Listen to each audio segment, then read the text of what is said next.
안녕하세요.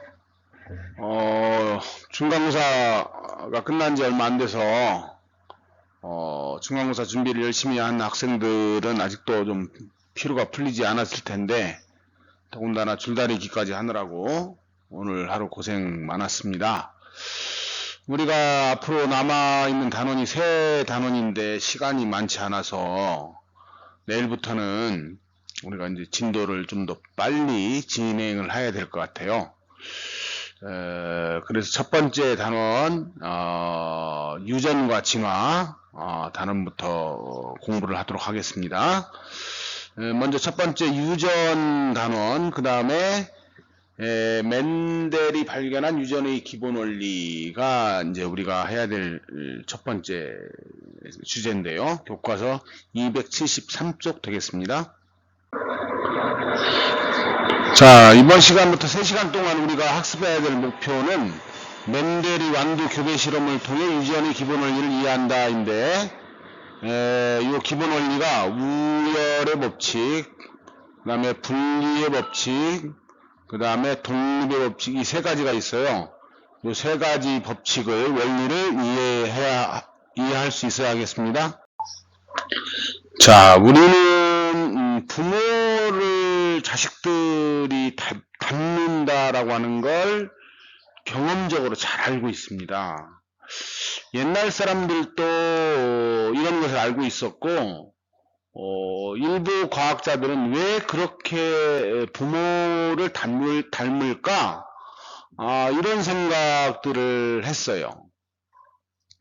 그래서 옛날 사람들은 어떻게 생각을 했냐면,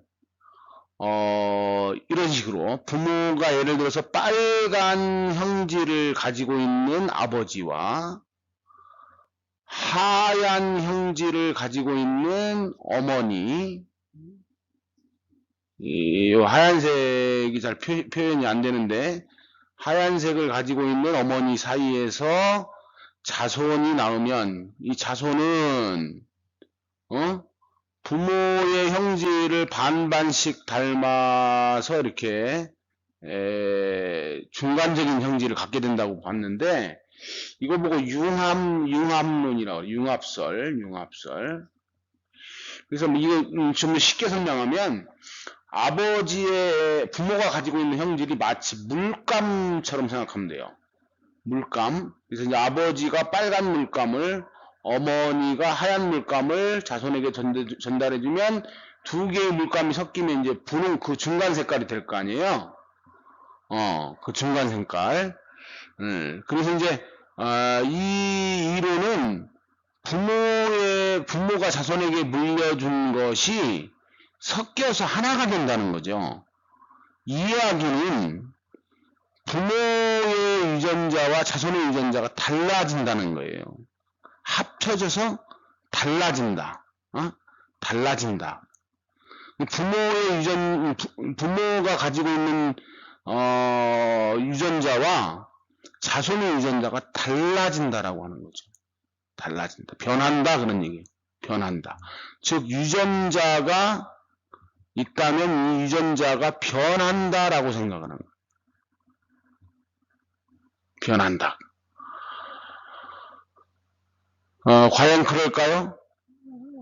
그렇지 않거든요. 그래서 그렇지 않다라고 하는 걸 맨델이라고 하는 사람이 처음으로 밝혀냈는데, 그 맨델이라고 하는 사람이 어떻게 해서 이제 그걸 밝혀냈는지에 대해서 이제 우리가 공부할 겁니다. 자, 먼저 그 맨델에 대한 이야기를 하기 전에 우리가 몇 가지 개념을 알고 가야 돼요. 유전이라고 하는 것을 알려면 먼저 형질이라고 하는 걸 알아야 돼요. 형질이라고 하는 건 생물이 가지고 있는 여러 가지 특성들을 이야기하는데, 쉽게 얘기하면 여러분들 머리카락이라든지 머리카락의 모양, 또는 혈액형, 또는 뭐 성격, 이런 것들이 이제 생물이 가지고 있는 여러 가지 특성들이죠. 그리고 이제 이 머리카락은 형태적인 거고 생김새, 그다음에 혈액형은 뭐 생김새는 아닙니다만 생리적인 특성이라고 그래서 우리 생물이 중요한 형질 중에 하나죠. 그 다음에 성격도 이게 생물이 가지고 있는 특성. 예를 들면 토끼는 좀 온순하고 호랑이는 좀 공격적이죠. 뭐 이런 것들이 바로 형질이 되겠습니다. 이러한 형질을, 부모가 가지고 있는 형질을 자손에게 물려주는 걸 우리가 뭐라고 그래요? 유전이다 그래요. 유전. 형질이 뭔지, 유전이 뭔지, 이제 좀 개념이 좀 잡히나요? 이 유전 단원에서는 여러 가지 그 용어들이 많이 나오는데, 이런 용어들의 개념을, 명확히 알고 있지 않으면 정확한 이해를 하기가 어려워요. 그래서 지금부터 선생님이 하는 얘기를 잘 들어야 됩니다. 자, 이러한 여러 가지 사람의 형질들 중에는 서로 뚜렷하게 비교할 수 있는 것들이 있어요. 예를 들면 머리카락 그러면 머리카락이 직모인 사람 또는 곱슬머리인 사람. 형질이 뚜렷하게 구분이 되죠. 혈액형이면 A형 또는 B형. 성격이 뭐 온순하다, 포악하다. 이렇게. 예. 이런 뚜렷하게 비교되는 형질들을 우리가 대립형질이다. 이렇게 얘기하는데, 좀 더 다른 말로, 이걸 다른 말로 표현하게 되면 대립관계에 있는 형질이다. 이렇게 얘기하죠. 그러니까 여기서 혈액형 A형과 곱슬머리, 이거는 서로 대립관계가 아니죠. 예. 같은 머리카락을 지배하면서 머리카락을 직모로 만드느냐, 곱슬머리로 만드느냐. 요게 바로 이게 대립형질이에요. 응? 요게 대립형질. 이 대립형질의 개념을 여러분들이 명확하게 이해하셔야 됩니다. 요걸 좀 더 이제 구체적으로 설명하면, 여러분이 요 과정은 약간 고등학교 과정이긴 한데, 여러분들의 이해를 돕기, 이건 몰라도 되지만, 이해를 돕기 위해서 요 얘기를 조금 할게요. 자, 엄마가 가지고 있는 염색체와 똑같은 염색체를, 똑같은 크기와 모양의 염색체를 아버지도 가지고 있죠. 그렇죠? 요거를 우리가 뭐라 그래요? 상동염색체라고 해요. 상동염색체. 이 염색체는 많은 유전자가 이렇게 들어있어요. 많은 유전자가. 이쪽도 역시 마찬가지로 아버지도 많은 유전자가 들어있겠죠. 그런데 이 상동염색체상 만약에 여기가 머리카락 모양을 결정한다 그러면 아버지의 염색체 여기도 상동염색체 여기도 머리카락 모양을 결정해야 돼요. 여기가 혈액형이다 그러면 여기가 머리카락 모양이고 여기 밑에가 혈액형이다 그러면 아버지도 여기가 혈액형을 결정하는 유전자가 와야 됩니다. 그때 여기 이제 머리카락 모양을 결정하는 유전자, 여기에 올 수 있는 유전자들을 우리가 대립 유전자라고 그러는데, 그러니까 머리카락 모양을 결정하는데 혈액형 유전자, 요게 오면 안 됩니다. 이건 안 돼요. 머리카락 모양을 결정할 때는 반드시 머리카락 모양을 결정하는 유전자가 와야 되는데, 이때 이제 직모 유전자가 올 수도 있고, 곱슬머리 유전자가 올 수도 있죠.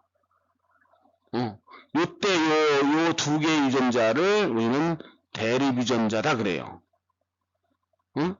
이 상동염색체상에 같은 위치에 올 수 있는 유전자들, 이걸 대립 유전자들이라고 그러고, 이 대립 유전자에 의해서 나타나는 형질을 대립 형질이다 이렇게. 자, 그런데 여러분들 이제 이 내용이 좀 어려우니까 이건 이제 고등학교 가서 좀 더 자세한 내용을 공부하기로 하고, 여러분들은 하여튼 서로 뚜렷하게 비교되는, 비교해야 되는데 같은 걸 가지고 비교해야 되죠? 같은 걸 가지고. 그러니까 머리카락이면 머리카락의 모양을 가지고 비교해야 되고, 혈액형이면 혈액형을 가지고 비교해야 되는데, 이렇게 비교할 수 있는 형질을 우리가 대립형질이다 이렇게 한단 말이에요. 대립형질의 개념 정확하게 아셨습니까? 이거 매우 중요해요. 여기서 흔들리면 뒤에 가면 개념을 세울 수가 없어요. 자, 다음 가겠습니다. 자, 지금부터는 이제 멘델이 이제 실험한 것들에 대해서 공부를 하겠는데, 멘델은 오스트리아의 수도승이었어요.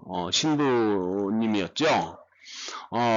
이 멘델은 7가지의 완두의 형질을 가지고 실험을 했어요. 그래서 완두를 가지고 평생을 연구한 사람인데, 이 완두의 씨의 모양, 이게 형질이죠. 씨의 색깔, 꽃 색깔, 이런 것들이 전부 형질이에요. 이거를 7가지를 가지고, 콩깍지 모양, 콩깍지 색깔, 꽃이 피는 위치, 줄기의 키, 이걸 가지고 실험을 했는데, 여기 보면 대립형질이 나오죠.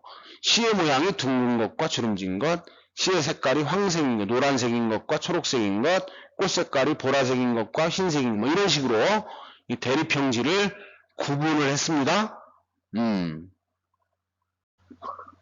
자, 멘델은 오랜 기간 동안 순종이라고 하는 거를 얻으려고 했어요.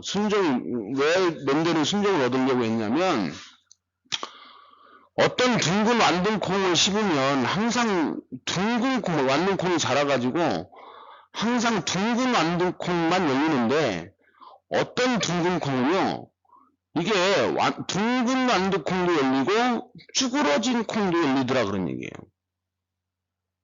얘하고 뭔가 다르지 않느냐, 이런 생각을 한 거예요. 그래서 이렇게 심으면 항상 둥근 것만 열리거나 심으면 항상 주름진 콩만 열리는 이런 개체를 얻으려고 아주 수년간 완두를 심고 수확하고 심고 수확하고를 반복했어요.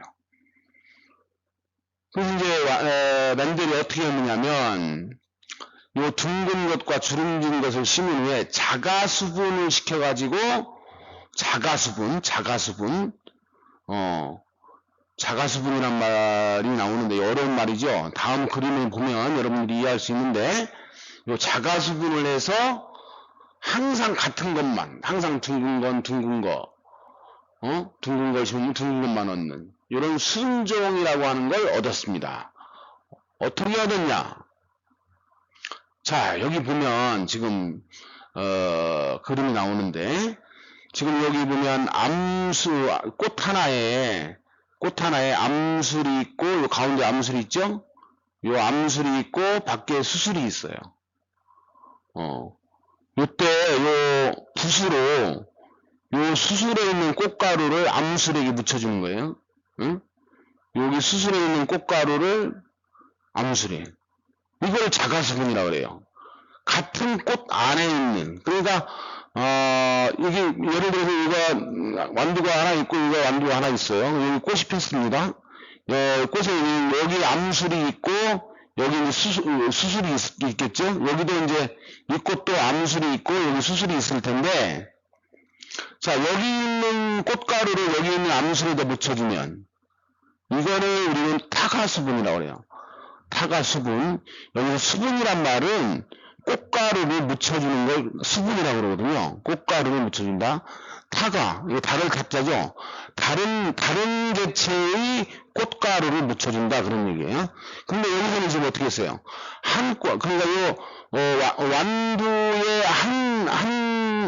완두의 그 핀 꽃에 암술이 이렇게 있고 여기 수술이 이렇게 있을 때 여기 있는 수술에 있는 꽃가루를 암술에다 이렇게 묻혀준 거죠. 자기 걸 묻혀준 거예요. 그래서 이거를 우리는 뭐라고 하냐? 자가수분이다 그래요. 이렇게 자가수분을 시킨 다음에 얘가 나중에 이제 여기서 꽃에 수분이 된 다음에 이런 완두가 열리거든요. 그러면 둥근 콩이 열렸어요. 그러면 둥근 콩이 열릴 수도 있지만 둥근 콩하고 쭈그러진 콩이 같이 들어있을 수도 있거든요. 그럼 또 둥근 콩만 골라내는 거예요. 그 둥근 콩을 심어가지고 키워. 그런 다음에 똑같이 이렇게 자가수분을, 여기 꽃을 가지고 자가수분을 시켜. 그렇게 여러 번 이 과정을 여러 번 계속 반복하는 거예요. 그래서 콩을 심으면 항상 둥근 것만, 완두에서 항상 둥근 것만 열리거나, 또는 쭈그러진 걸 심었는데 항상 쭈그러진 것만 열리는 거를 구한 거예요. 이때 요 콩들을 우리는 뭐라 그러냐? 이걸 순종이다, 이렇게 얘기하는 거예요. 순종이 뭔지 알겠죠? 자, 그럼 순종을 만드는 방법. 둥근 완두꽃의 꽃가루를 같은 여기서 같은이라고 하는 말이 중요한 말이죠. 같은 꽃의 암술에 옮겨주고 씨가 열리면 그 씨를 심어서 나중에 둥근 완두만 열리는 개체를 얻는 것, 이렇게 해서 순종을 얻었다 그런 얘기입니다.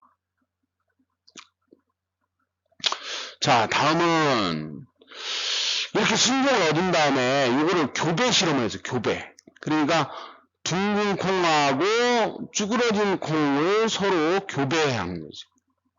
그러니까 아까 설명했던 타가수분을 한 거예요. 자, 어떻게 했냐? 주름진 완두를 심어서 키워서 개체를 얻었어요. 둥근 완두를 심어서 개체를 얻었습니다. 여기 있는 꽃가루를, 그리고 여기, 먼저 여기 있는 요 꽃의 수수를, 꽃가루를 전부 잘라줘요. 가위로. 그런 다음에 이쪽에 있는 꽃가루를 붓에 묻혀가지고 요걸 이렇게 옮겨주는 거예요. 이건 타가수분이죠. 타가수분. 타가수분을 시켰어요. 그러니까 요 주름진 완두하고 둥근 완두를 서로 교배를 시킨 거예요. 그래서 요 나중에 여기에 이제 콩을 어떤 콩이 열리는가 봤더니 전부 둥근 콩만 열리더라 그런 얘기죠. 응? 둥근 완두와 주름진 완두를 교배를 했더니 둥근 완두만 열리는 거예요. 자, 정리해볼까요? 순종의 둥근 완두와 순종의 주름진 완두를 교배했더니 전부 둥근 완두만 나오더라 그런 얘기죠. 자, 여기서 분명히 둥근 거하고 주름진 걸 교배했는데 자소원에서는 둥근 것만 나왔어요. 요때 요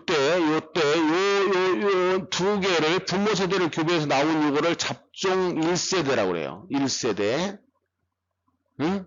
요거 순종이었죠. 순종과 순종을 교배해서 나온 요거를 우리는 잡종이라 그러는데 요 잡종 1세대에서 둥근 것만 나타났죠. 요 둥근 거, 요 잡종 1세대에서 나타난 요 둥근 게 바로 우송입니다.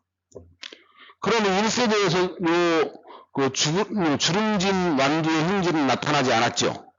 이거를 우리는 열성이라 그래요. 우성과 열성의 개념을 좀 이해하실 수 있겠죠? 자, 오늘은 선생님이 첫 번째 시간부터 개념이 흔들리면 안 되기 때문에, 아주 자세히 설명을 하려고 영상이 조금 긴데, 좀 잘 듣고, 다음 시간, 우리 활동을 좀 더 알차게 할 수 있도록 했으면 좋겠습니다. 자, 오늘 대단히 수고하셨습니다.